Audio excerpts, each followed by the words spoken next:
I've got my opinions. Let's see what they have to say. I'm expecting that we won't be surprised, but let's go. Who's this channel, by the way? Hyperr Khaotic. 188 subscribers. They're famous compared to me. Okay, let's go. 16 hours ago too. All right, let's check it out. Let's check it. Just get started. What's going on, people of the internet? Hyperr Khaotic here with a K-double-R, and welcome back, or welcome if this is your first time visiting my channel. Now, let me ask you a couple of questions, dear viewer. What makes a reaction video actually worthwhile versus copy and pasted content? Does your favorite reactor add any value to their content, or just rehosting clips for views?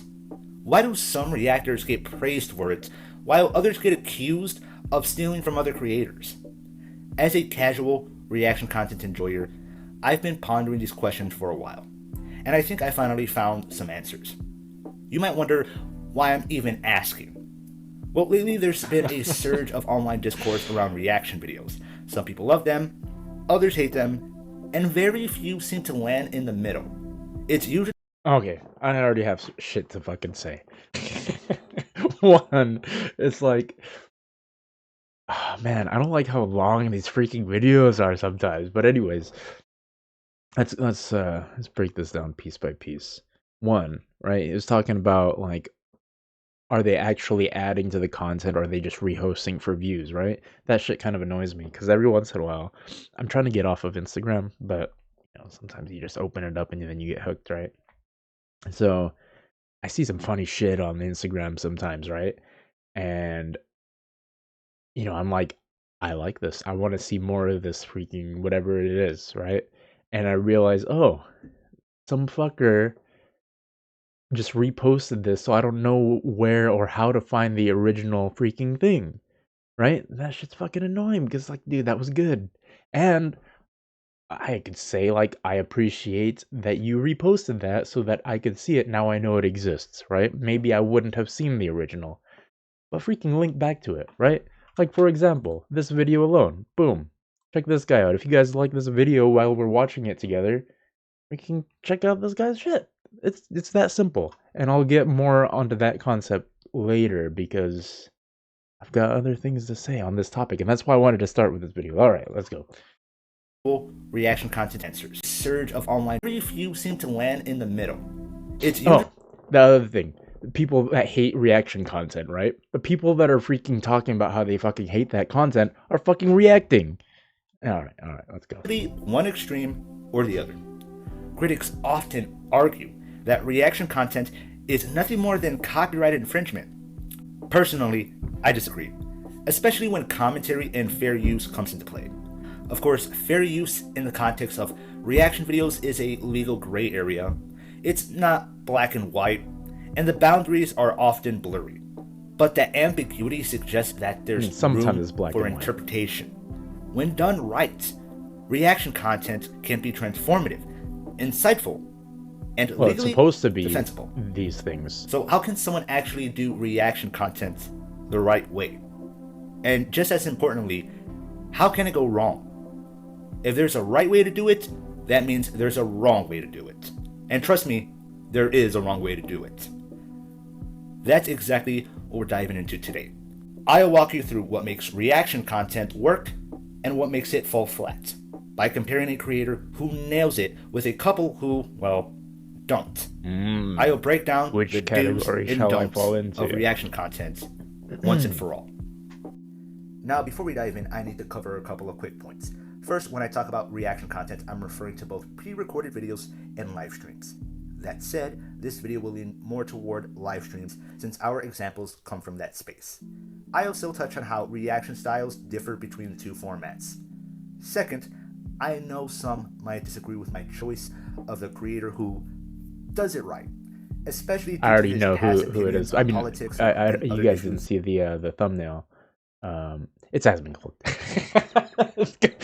It's gotta be the fact that he had Asmongold in the thumbnail, which you guys didn't see, and he's like, "Oh, people might disagree with my choice of example." That's pretty funny. But let's be clear: personal beliefs or behaviors outside of their content aren't relevant here. What matters is the transformative quality of the reaction itself. So let's break down the do's and don'ts of reaction content and see how our examples measure up. Representing the do it right camp is Asmongold, arguably the gold standard of reaction content. NES pun absolutely intended. On the other end of the spectrum, we got creators like SS Sniper Wolf and XQC. I've heard Examples of of how them reaction and I've content can seen go their wrong. faces These before, but I creators have never often seen any react of with their videos. little to no commentary, barely transforming the original material. It's more like watching someone watch a video than experiencing something new. That's where the line between reaction and re-upload starts to blur. I mean, Asmongold represents like already though, that's kind of what people want to do, and I think there's maybe various reasons for it. Maybe not all reasons are in play at the same time, but one of the things is people are fucking lonely, dude. They want to fucking watch shit with their buddies, but that's not a thing you do as often anymore. You don't go hang out at your friend's place and hang out on the couch and watch shit. I haven't done that in holy shit, dude. I haven't done that in fucking years. Like I'll still hang out with folks in real life, but you don't hang out in the living room so much anymore, right? Um like the only time I do that is like I don't know if my nephews come to like hang out and we're playing video games, but we're not like watching TV, and I don't watch TV with family all that often. Um, yeah, and like certainly not with friends, especially as you get older. You know what I mean? Because you get separated and whatnot. People go their own ways. So the only time you hang out in that kind of a way is like maybe over Discord. That's what me and my buddies do, right? Just hang out on Discord. But yeah. So there's that, right? Just watching something. I mean, that's like the whole idea with watch parties, right? You're watching with other people. Another thing is there's a sense of validation when you're watching a content creator that you agree with or enjoy, and then they're watching something that is mutually interesting, right? And to get their take on it and find that it agrees with yours, it's really validating and it feels good and it feels like you're not alone, right? All right, so that's what I'm thinking. Um, so this bit about experiencing something new, I don't. I think like the very fact of making React content is I don't know has something new already just by default, but I guess that is where the gray area comes in, right? Because I'm thinking of the whole Ethan Klein, situation with the I don't know, Rogan, I think was one, and the other one or two people, whatever, right? They straight up are saying, "Hey, let's watch what this guy's making so that you could watch it through my stream instead of watching the actual, creator's content, right?" That's pretty messed up shit. Um anyway, I don't know what I'm talking about. Let's keep watching. where the line between reaction and re-upload starts to blur. Asmongold represents a model of reaction content that leans into transformation. Rather than simply replaying clips for clicks, he uses the watched material as a launch pad for sustained analysis, storytelling, and debate.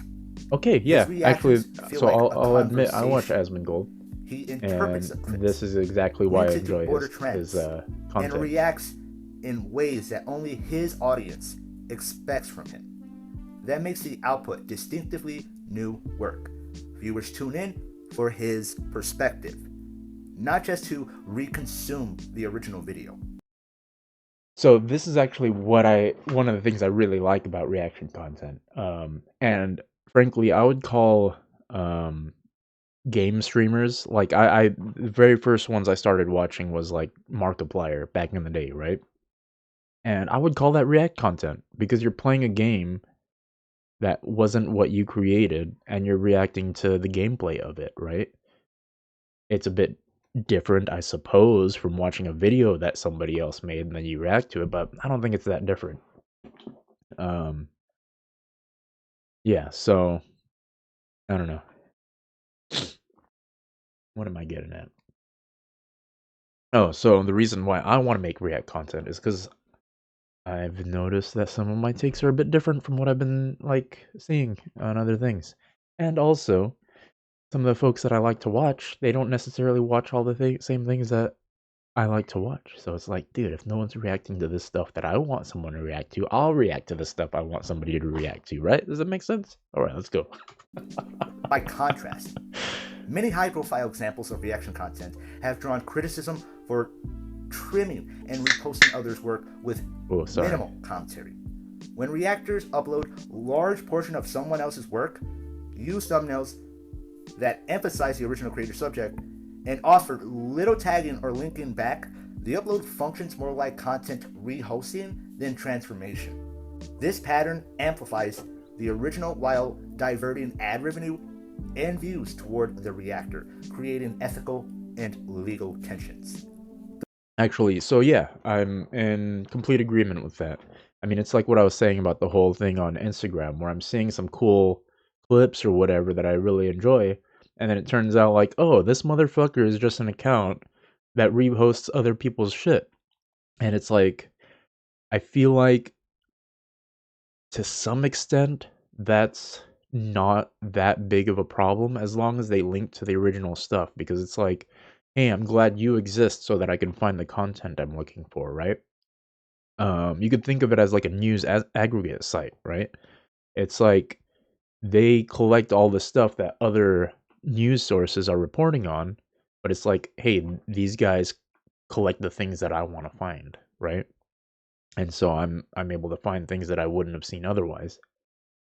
Of course, that could cause a problem of too many different sources do it, not sources, but too many different aggregate I don't know what to call them, like just websites. Um yeah, kind of doing the same thing and rehosting the same content, but I feel like there would be a tipping point, right? Like how many of these need to exist before it's really causing a negative to the original creator instead of a positive. Because I feel like if it's bringing new people to the original, that's like in the realm of positive, right? But if people stick around with just the aggregators, um, maybe it's negative. And I think that'll be like a case by case basis. Anyway, The onward. distinction Man, I think isn't a only long video. moral, it's practical. Transformative reactors reduce copyright exposure by ensuring their work is new in purpose and expression. They build relationships with other creators and their audiences. Reactors who rely on near duplicates risk copyright claims, algorithm penalties for repetitive content, and reputational harm among both viewers and peers. In short, the choice between being a value added commentator and being a repackager determines whether reaction content strengthens the creator ecosystem or erodes it. Reaction content can be constructive, can be a constructive, culturally valuable format when creators treat source material with respect and use it to produce something distinctively new. Using Asmongold as an example of high value reaction work and contrasting that with patterns that look like rehosting content highlights a clear path creators can follow to stay both ethical. I'm sorry. Oh man, it's like I might take some flack or something, but I don't know. Might get distracted. I'm still listening to what this guy's saying, but he's got kind of a um, what do you call it? It's not an accent, but anyway, like I guess you would call it a speech impediment or whatever. But anyway, I enjoy it. It's very nice. Um, it's charming. Anyways, that's all I wanted to say. And sustainable. Now you might have gotten this far into the video thinking, But HK, it doesn't matter how transformative the creator tries to be, how much commentary they give, or how often they pause the video. Reaction content is lazy, and therefore bad. Full stop. I mean, Honestly, I find that to be one of the most ridiculous reasons to dismiss all reaction content across the board. Just because some people consider it a lazy format doesn't mean it's inherently bad. Think about it for a second. Many of you probably watch podcasts, commentary videos, or even gameplay. 2 out of those 3 I've done plenty of times on my own channel. And let me tell you from personal experience, those can be some of the laziest type of content to produce. You yes. speak into a mic, Not to tweak the mention audio they're a the bit, same thing. slap on some background gameplay, or a drawing if you're a visual commentator, and maybe throw in a thumbnail pulled straight from the video. That's it. You literally can't get much lazier than that. And yet, tons of commentary channels thrive doing exactly that. And there's nothing wrong with it. And I mean that both personally and from the audience perspective. People clearly enjoy it. Same goes for gameplay videos. You're just recording yourself playing a game, maybe with commentary, maybe without. On my second channel, I upload no commentary playthroughs for preservation purposes. Link in the description down below, by the way. But let's be real. All right. I don't know. I've never seen this guy's videos before, obviously. Well, I guess it's not obvious, but for preservation purposes, that's an interesting. I feel like you don't have to say that, and to say that just makes me suspicious. Anyway, that's it. Time I upload no commentary gameplay, I'm technically uploading somebody else's content, somebody else's work. Yep. Yep. Yeah, that's the 100%. truth. No matter how you try to spin it, For that's what it preservation is. purposes. And I'll admit that. I know what I'm doing. He knows what he's Still, doing. Okay, I it like this falls guy. into a legal gray area, just like reaction content, because gameplay can be transformative even without commentary. Developers usually don't mind because it's free advertising. Saves them money on trailers, and honestly, I'd argue that gameplay videos are a form of reaction content. You're Exactly. literally That's exactly what I was reacting saying earlier. to the game as you play. Yep. That said, it shouldn't be lumped into the same category as reaction videos on YouTube or Twitch, but if anything, it's a subcategory of reaction content. Yeah, I'm in Games agreement are with that. interactive, which means each Oh, playthrough is I'm unique. glad I didn't pause. I was going to That say alone makes exactly it that. more transformative than simply reacting to a static video. Of Mm. course, there are exceptions. Some developers who release story-driven games prefer creators hold off on uploading gameplay until fans have had a chance to experience it themselves. Because if the story is the main draw, and someone watches it all on YouTube or Twitch, they might not buy the game. But eventually, I've got a thing to say on that, though. Is like, that's could be true, but I mean, they might not have bought the game anyway. And it depends on the content and the person, but I mean, there's some games where, like, say for example, I mean, it's not, I guess, story driven in the context he's saying, but Resident Evil 7, right? I wouldn't say it's the best Resident Evil game there is, but it was pretty good. And they got the horror aspect back in there, but there was some things I didn't like about it. But anyways, I watched like 5 different people's playthroughs of this thing before I even bought my own copy and then played through it myself. It's like, if it's good, even if somebody watches it, they're gonna get it themselves. I think a good example, a better example actually, is uh what is that game called? It's Paradise something or Bird some, I don't know. There's a To the Moon. I think it might be I think it's the same studio or group that made it. But To the Moon, right? I watched PewDiePie play it. I watched Markiplier play it. I got it myself and I played it myself. Why? Because I just thought it was that great. Even though it was story driven, even though I knew exactly what was going to happen every step of the way, If it's a nice, fun experience, you're gonna want to experience it again, and it's gonna be different when you experience it yourself by yourself rather than watching somebody else's content. So I can see where he's coming from there. I don't agree 100%. I don't disagree 100%, but yeah, I wouldn't say it outright like that. Devs usually allow it once the initial sales window passes. At that point, creators can be more transformative with their reactions and personal experiences. That kind of situation is closer to reacting to a movie or a TV show, where the story is the core content and interaction is minimal. Now, since I keep bouncing between videos and streams, let's talk about format differences. With videos, you can edit things down and make your reactions more transformative. If you don't have much to say during certain parts, you can cut those sections out entirely. That helps to avoid copyright issues and accusations of content theft. Well, for the most part. And then there's the creative stuff.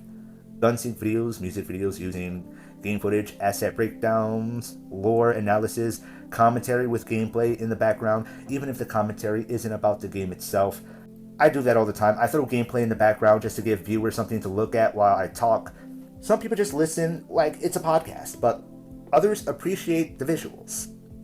Speaking of podcast, let's circle back. What is a podcast? Really? It's basically long-form commentary. Whether it's one person or a group, they're sharing thoughts and opinions on whatever topic they choose. Many podcasts react to news and pop culture, and if you think about it, that's a form of reaction content too. Even if they're not reacting to an article or a video directly. If it's not in podcast form, but instead a well-edited, scripted video, that's essentially a reaction commentary. Not an official category, but in my opinion, it should be considered a subcategory of reaction content. Think of creators like Ultiori, if you're familiar with her. All right, we'll get to where what he says is not a good example. The only we're going way to grab food or use the bathroom. No commentary, no engagement, just someone else's content running in the background while he's not even present. Okay. Without actually engaging, using someone else's content and interacting with it. Reaction content can be valuable, insightful, and all right. So he's at the point where he's just kind of repeating the same thing, or I might be missing something. So if you want to check out the rest of this guy's video, Hyperr Khaotic. I like the video. Well, bam.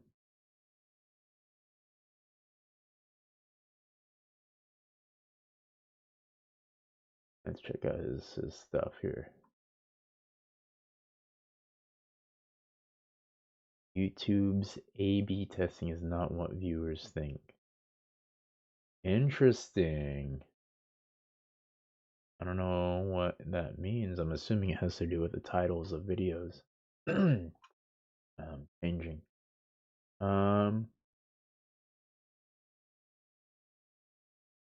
Cool. Yeah. I'll go ahead and link the video in the stream chat in case anybody pops in for the VOD and wants to watch the whole video and give them a like and a sub.